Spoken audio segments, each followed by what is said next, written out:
عالی جناب شاہر رضا، السلام علیکم ورحمۃ اللہ وبرکاتہ۔ ہم آپ کے شکر گزار ہیں کہ آپ نے ہمیں خلیفہ گلزار ملت گروپ پر دہلی سے یاد کیا۔ اللہ رب العزت آپ کو جزائے خیر عطا فرمائے۔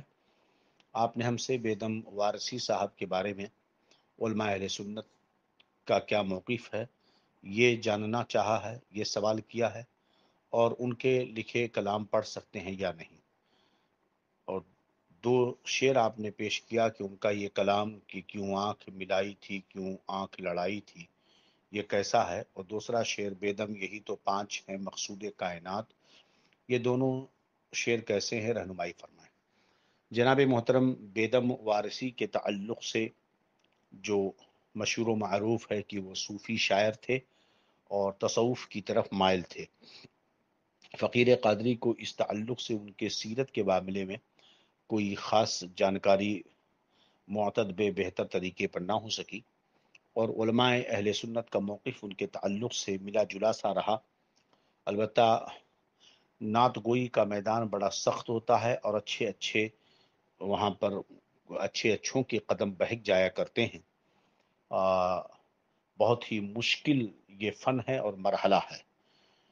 یاد رہے کہ کیوں آنکھ لڑائی تھی، کیوں آنکھ ملائی تھی، یہ شعر رسول اللہ صلی اللہ علیہ وسلم کی شان میں پڑھنا یہ صحیح نہیں ہے۔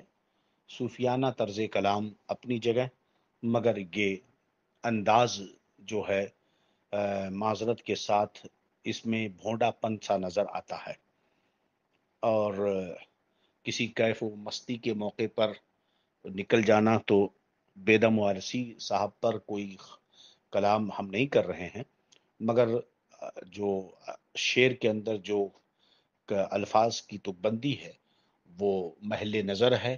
یہی وجہ ہے کہ سرکار تاج الشریعہ بدر الطریقہ وارث علوم اعلی حضرت جانشین سرکار مفتی اعظم ہند قاضی القضات فی الہند حضرت علامہ الشاہ مفتی اختر رضا خان ازہری رضی اللہ عنہ نے اس شعر کو پڑھنے سے منع فرمایا ہے۔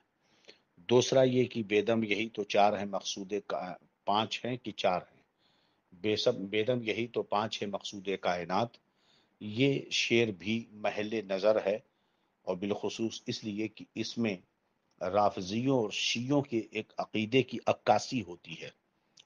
یہ ضروری نہیں کہ بیدم وارثی صاحب نے روافظ اور شیعوں کے عقیدے کی ترجمانی معاذ اللہ کی ہو یا عکاسی کی ہو، لیکن شعر سے ان کے مسلک اور ان کے نظریے کی عکاسی ہوتی بھی نظر آتی ہے۔